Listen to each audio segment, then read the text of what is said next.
Hello students, आज हम कुछ और क्वेश्चंस करेंगे जो हम कल 11 क्वेश्चंस किए थे इलेक्ट्रोमैग्नेटिक थ्योरी के। देखिए 12 नंबर का जो क्वेश्चन आया हुआ है वो आया हुआ है electric intensity at a point r की पावर -1 कैसे वेरी होती है, किसकी वजह से वेरी होती है आर की पावर -1। तो आपका पॉइंट चार्ज दिया है, स्फेरिकल चार्ज दिया है, प्लेन शीट दिया है। तो प्लेन शीट की सिग्मा 2ε0 होती है, इतना ही वेरी करेगी किसी पे। लाइन चार्ज डिस्ट्रीब्यूशन की वजह से जो होती है और पॉइंट चार्ज की वजह से 1/r² होती है लास्ट में, Q1 Q2/r², तो वो भी नहीं होगी। तो जो आपका होगा वो क्या होगा आपका, देखिए पहले पॉइंट चार्ज की वजह से क्या होती है 1/4πε0, अब Q/r² ये होती है, तो ये वजह से तो नहीं हटा दिया हमने। दूसरी बात कि प्लेन शीट की वजह से क्या होती है सिग्मा अपान प्लेन शीट की वजह से इनफाइनाइट चार्ज प्लेन शीट 2/ε0 ये होती है, तो ये भी हमारा नहीं होगा। लास्ट वाला ये देखते हैं लाइन चार्ज डिस्ट्रीब्यूशन। तो लाइन चार्ज डिस्ट्रीब्यूशन के लिए ई क्या होती है 1/4πε2λ/r, यानी आर की पावर -1 से जो वेरी करेगी इलेक्ट्रिक फील्ड वो किसकी वजह से वेरी करेगी, हमारी line charge distribution of finite length, ठीक है, ये वेरी करेगी। अगला जो क्वेश्चन है हमारा, अगला ये क्वेश्चन है for a non conducting uniformly charge sphere of radius r which one of the following plot show the variation of electric field with distance. ये चार आपके पास प्लॉट दिए हैं और इसमें पूछ रहा है कि आपका एक non conducting uniformly charge sphere की वजह से ये क्या होगा, आपका ये कौन सा प्लॉट होगा, ठीक है, ई वर्सेस आर में कौन सा प्लॉट होगा। तो ये जो प्लॉट होगा, देखिए आर अगर आउटसाइड है कोई पॉइंट हमारा, ठीक है, आउटसाइड है स्फीयर से आउटसाइड है, तो जो आर वेरीज होता है वो आर वेरी होता है आपका आर की पावर -1 से। इलेक्ट्रिक फील्ड जो वेरी होता है वो आर की पावर -1। अगर आर जो आपका पॉइंट जिस पे आपको electric field intensity find out करना है वो अगर बाहर है आपके स्फीयर से तब ये होता है। अगर वो इनसाइड है तो आर, अगर इनसाइड है तो ई जो डायरेक्टली प्रोपोर्शनल होती है वो आर के डायरेक्टली प्रोपोर्शनल होती है, ठीक है। तो उस हिसाब से जो हमारा आंसर बनेगा वो प्लॉट करेंगे तो ये प्लॉट आता है हमारा, ठीक है, ये याद रखिएगा आप लोग। अगला जो क्वेश्चन है हमारा, अगला क्वेश्चन है कि ∇² B है वो क्या है आपका, ये जो इक्वेशन है किसे रिप्रेजेंट करती है, ओबियसली है ये पॉइजन इक्वेशन से, पॉइजन इक्वेशन से, याद रखिए ये चीज़। अगला है कि आपका एक cube of side A is place in uniformly charge electric field दिया है, the total flux through this cube. तो टोटल फ्लक्स अगर एक सरफेस से पूछा जाए तब कुछ और होता है, अगर वो टोटल फ्लक्स आपसे पूछे थ्रू दिस क्यूब, अगर एक फेज से पूछता तो आंसर आपका 0 नहीं होता। अगर ये थ्रू क्या पूछ रहा है, इस क्यूब के थ्रू पूछ रहा है तो ये आपका आंसर 0 आएगा, ठीक है, इस चीज़ को याद रखिएगा। ये चीज़ आप इंटरनेट पे भी पढ़ सकते हैं, कई यूट्यूब चैनल पे दिया भी होगा।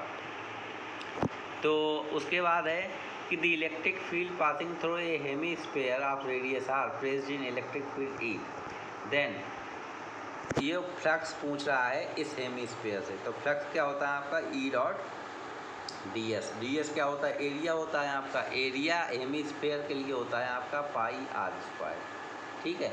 और ये ई क्या है आपका मैग्नीट्यूड ई, तो πr² ई हमारा क्या हो जाएगा, फ्लक्स हो जाएगा, क्या हो जाएगा आपका फ्लक्स πr² ई हो जाएगा। अगला है कि a dipole of a charge magnitude r placed inside a cube, the total electric flux passing through this cube. Total electric flux की जब भी आप बात होगी वो 0 ही होगा आपका, टोटल की बात होगी जब। लेकिन अगर किसी एक फेज से पूछते हैं, एक पॉइंट से पूछते हैं, तब आंसर अलग आता है।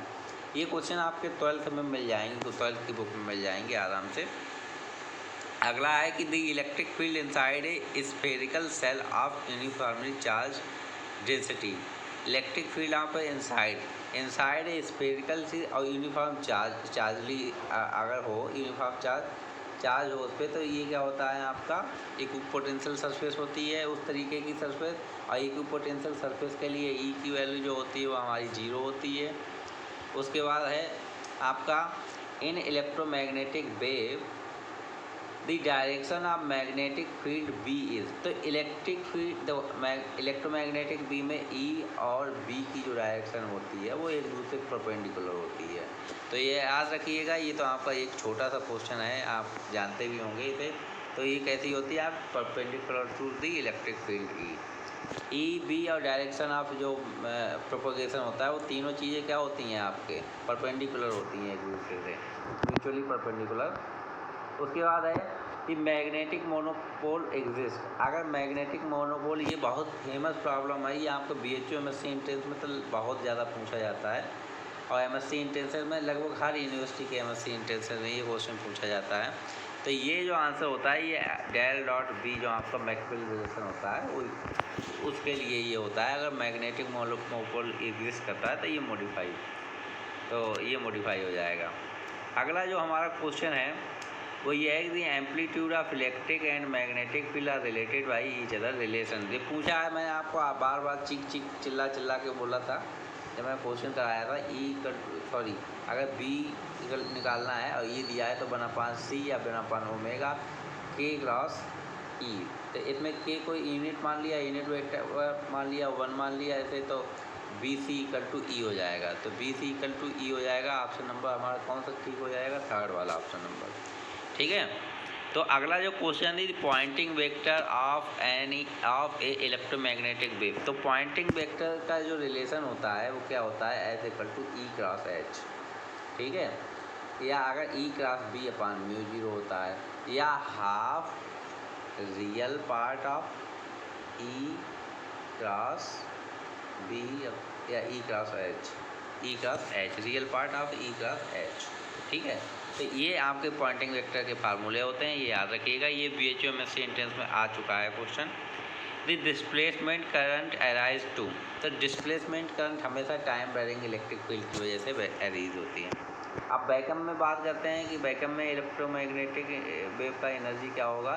तो आपका जो आपका हाफ एप्सिलॉन 0 स्क्वायर आपका इलेक्ट्रिक फील्ड की वजह से, और जो आपका मैग्नेटिक फील्ड की वजह से V²/2μ0।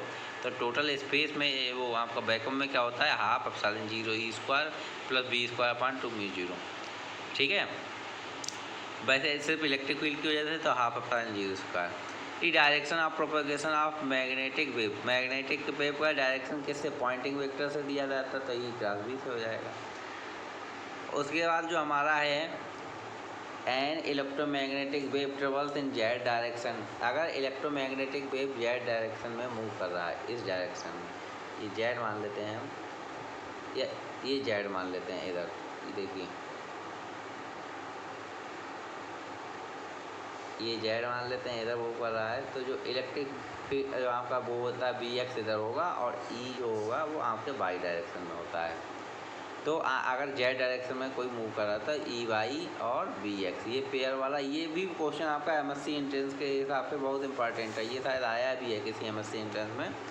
तो इस तरीके से आपको आज 26 क्वेश्चन तक हो गया। मैं 300 क्वेश्चन इसके कराऊँगा क्योंकि ये बहुत ज़्यादा इम्पॉर्टेंट है। आपका इलेक्ट्रोमैग्नेटिक थ्योरी आपके नेट में, गेट में, सभी में ये बहुत ज़्यादा क्वेश्चन आते हैं। इसका ये आपका स्कोरिंग पोर्शन रहेगा, इसमें ज़्यादा से ज़्यादा अगर पढ़ेंगे तो स्कोर कर पाएंगे अच्छा।